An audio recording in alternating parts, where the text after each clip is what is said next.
Hello बच्चों, let's see this question. Two masses A and B having mass m and 2m respectively are kept on a smooth horizontal table as shown in the figure.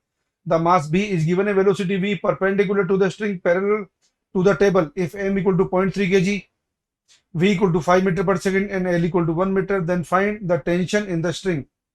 देखो बच्चों, यहाँ पे centre mass की velocity निकालेंगे तो कितनी आएगी? ये आएगी m1v1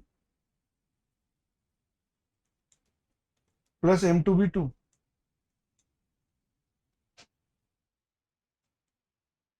upon m1 plus m2। Solve करने से आ रहा है 2v/3। सेंटर मास से क्या है कि इसकी डिस्टेंस जो है बी की, इसको अगर x मान रहे हैं तो x की वैल्यू आएगी हमारे पास ml upon m plus 2m।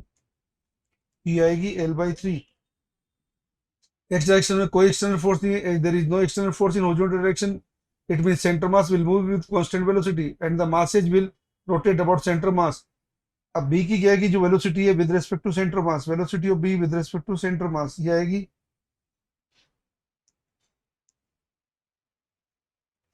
v minus 2v/3। ये आएगी v/3।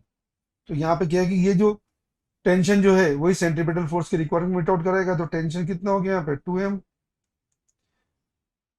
v/3 square upon l/3। Solve करने से आ रहा है 2m v square upon 3l। सारी वैल्यू डाल देंगे। आपको m की वैल्यू दे रखी है आपको 0.3 kg, v की वैल्यू दे रखी है आपको 5 मीटर पर सेकंड, l की वैल्यू दे रखी है आपको 1 मीटर। तो सोल्व करने से वैल्यू आ रही है टेंशन की 5 न्यूटन। यही हमारे क्वेश्चन का आंसर है। Best of luck.